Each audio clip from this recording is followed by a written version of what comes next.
महागठबंधन नहीं संभाल पा रहे क्या आप लोग? लोग जब जाते हैं तो वो वैचारिक तौर पे चले जाते हैं या व्यक्तिगत महत्वाकांक्षा के कारण चले जाते हैं। अब वैचारिक तौर पे गए हैं या व्यक्तिगत महत्वाकांक्षा के तौर पे गए, ये तो वही बताएंगे। आपको लगता है इस दौर में अब कोई पार्टी ऐसी है, कुछ एक लेफ्ट पार्टीज को छोड़ दें, जिसमें आइडेंटिटी पॉलिटिक्स हावी नहीं है? ये हावी है। देश की जो संरचना है वो विभिन्नताओं से भरी हुई है। भारतीय जनता पार्टी के मंशूर में, उसके दिमाग में यह चलता रहता है, वो विभिन्नताओं को देश के जानती नहीं है, परखती नहीं है। उसके पास एक शगुफा हमेशा होता है। तो मंडियां तो बहाल नहीं हो रही, बिहार के स्तर पर देखेंगे तो एमएसपी भी नहीं मिल रही है, तो ये सारे सवाल तो अब आप लोग शासन में हैं तो आप लोगों से होंगे। ये बार बार सवाल है और इस सवाल का कुछ न कुछ रिड्रेसल भी हो रहा है। नमस्कार, मैं विष्णु नारायण द जनताना के लिए कांग्रेस ऑफिस या कहें कि सदाकत आश्रम से। सदाकत आश्रम बहुत लंबे समय तक सत्ता की धुरी रहा, मगर इन दिनों कुछ हद तक कहें कि सत्ता की धुरी बदली है बिहार के भीतर। मगर राहुल गांधी इस बीच आ रहे हैं। 23 को एक बड़ी बैठक होने वाली है, राहुल गांधी आ रहे हैं, मल्लिकार्जुन खड़गे आ रहे हैं, और वो बैठक 24 के लिहाज से हो रही है। इस बीच आपको कांग्रेस विधायक दल का नेता बनाया गया है, ये कितनी बड़ी जिम्मेदारी है? मैं समझता हूँ कि जिम्मेदारी तो बहुत बड़ी यूँ है कि जो इश्यूज़ हैं देश और बिहार के सामने, उस इशू को विभिन्न प्लेटफॉर्म पे जहाँ जहाँ भी मेरी एंट्री है वहाँ मजबूती से उठाना, बातचीत करना, और कांग्रेस पार्टी की जो विचारधारा है और जो वैचारिक पटल है कांग्रेस पार्टी का भी और महागठबंधन का भी, और जो शीर्ष नेतृत्व आ रहा है उन सब का, उस वैचारिक पटल को और भी ज़्यादा फैलाया जाए लोगों के बीच में, ये बड़ी जिम्मेदारी है। पिछली बार मुझे याद है कि 2020 के विधानसभा चुनाव में और 19 के लोकसभा चुनाव में भी राहुल गांधी ने एक सभाएं गांधी मैदान में की, मुझे लगता है कहलगांव में की, मगर कांग्रेस को वैसी सफलता, एकमात्र सीट पिछली बार जो 40 सीटों में से एकमात्र सीट मिली आपको, और पिछली बार भी जब जीत के जिस तरीके से परिणाम आए उसमें ठीकरा कांग्रेस पर काफ़ी हद तक फोड़ा गया कि भाई कांग्रेस ने जितनी सीटें मांगी और उस तरीके से उनको सफलता नहीं मिल पाई। तो क्या ये सारी चीज़ें जो 24 के लिहाज से हो रही हैं, तो क्या कांग्रेस फिर से तैयार है? इस बीच राहुल गांधी एक बड़ी यात्रा करके आए हैं, जिसको साउथ से लेकर के नॉर्थ तक की यात्रा, उसके बाद एक आध राज्यों में जहाँ चुनाव हुए तो कुछ सफलता आप लोगों को मिली, मगर क्या एक हिंदी पट्टी काफ़ी हद तक अछूती रह गई है? तो क्या हिंदी पट्टी का कुछ प्लान है? हाँ, ये प्लान पार्टी शीर्ष नेतृत्व भी बना रही है और वो चीज़ें आएंगी, लेकिन जो यात्रा राहुल गांधी जी ने की वो एक बहुत ही डेडिकेटेड कमिटमेंट के साथ यात्रा थी, जिसमें प्रत्यक्ष रूप में लाखों लोगों ने भाग लिया और करोड़ों लोगों ने भाग नहीं लिया, लेकिन जो बात गई देश के पैमाने पर, दुनिया के पैमाने पे, वो विचार थे जिस विचार को राहुल गांधी ने रखा, और वही विचार कांग्रेस की भी विचार है।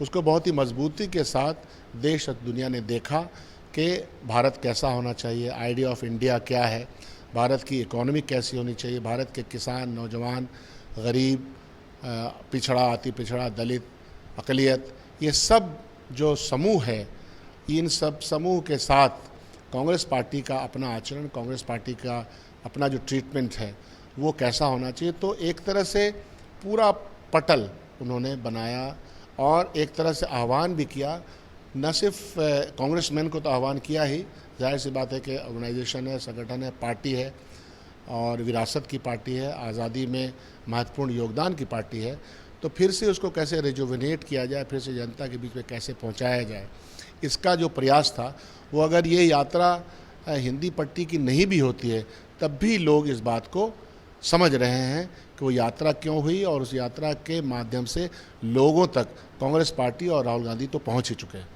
आपसे मेरी पिछली बातचीत जब हुई थी तो आपने ये बात कही थी विशेष तौर पर कि कांग्रेस दीवार पर लिखी हुई इबारत को पढ़ती है, उसके हिसाब से रिएक्ट करती है। पिछली बार जब ये बातचीत हुई तो नीतीश कुमार उस तरफ थे और उसके बाद इस तरफ आ रहे थे, जो आप लोगों का अब एक तरीके से महागठबंधन है। बार बार ये बात कहते थे कि 7 दलों का गठबंधन है हम लोगों का, मगर इस बीच एक और छोटा दल छोड़ करके चला गया आप लोगों को, और उसने जाते जाते इस तरह की बात कही कि भाई विलय की बात कह रहे थे जदयू के नेताओं पर जिस तरीके से उन्होंने आरोप लगाए, तो महागठबंधन नहीं संभाल पा रहे क्या आप लोग?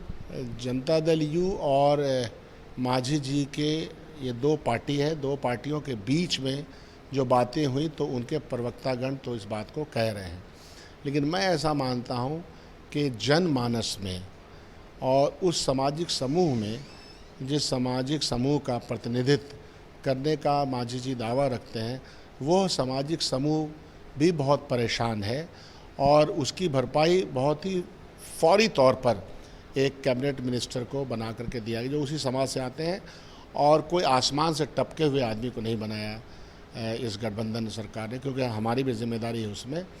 उसने एक 3 बार के जीते हुए विधायक को ये जिम्मेदारी दी। हाँ, ये बात ज़रूर है कि वो नॉर्थ साउथ बिहार कह लीजिए, कटिहार, पूर्णिया, किशन, अररिया, सहरसा, मधुबनी, दरभंगा, मधेपुरा, उस एरिया के लोग हैं और उनके समाज की आबादी भी बहुत ज़्यादा है, तो सामाजिक तौर पर कोई बहुत ज़्यादा फ़र्क नहीं पड़ा। लोग जब जाते हैं तो वो वैचारिक तौर पे चले जाते हैं या व्यक्तिगत महत्वाकांक्षा के कारण चले जाते हैं। अब वैचारिक तौर पे गए हैं या व्यक्तिगत महत्वाकांक्षा के तौर पे गए, ये तो वही बताएंगे।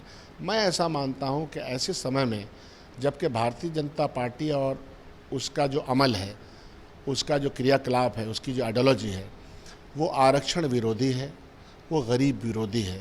पब्लिक सेक्टर को अगर आप बेच करके प्राइवेट हाथों में दे दीजिएगा तो पब्लिक सेक्टर में ही आरक्षण के द्वारा कुछ नौकरी सेव हो जाया करती थी, तो उसके ऊपर भी हमले हुए।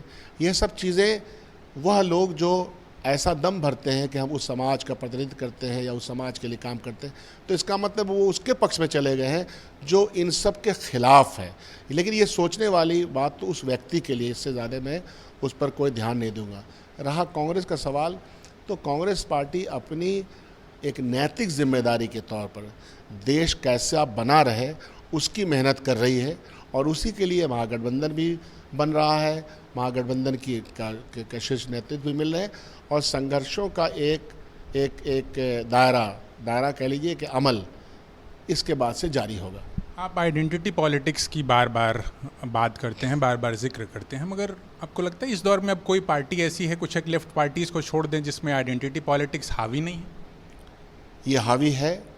देश की जो संरचना है वो विभिन्नताओं से भरी हुई है और विभिन्न समूहों के अपने अपने एस्पिरेशंस हैं, और यह जो डेमोक्रेसी में हमको गवर्नेंस में हिस्सेदारी की बात है, जिसको हम सामाजिक न्याय की बात कहते हैं, जिसको हम रेड्रेसल मैकेनिज्म की बात करते हैं, जिससे ऐसा लगता है कि लेवल प्लेइंग एक समान होगा, तो उसकी ज़रूरत भी है। तो आइडेंटिटी पॉलिटिक्स को हम उसी ज़ुमरे में भी देखते हैं कि समूहों की जो सियासत है वो गवर्नेंस का हिस्सा बनने की बात है, जो कोई बुरी बात नहीं है। आइडेंटिटी पॉलिटिक्स और तमाम मुद्दों के बीच एनआरसी सीए भी हावी रहा और कृषि कानूनों का भी मसला है। एक नया मसला आ रहा है, यूनिफॉर्म सिविल कोड, उसको लेकर के भी अब लग रहा है कि सुबुगाहट शुरू हो रही है।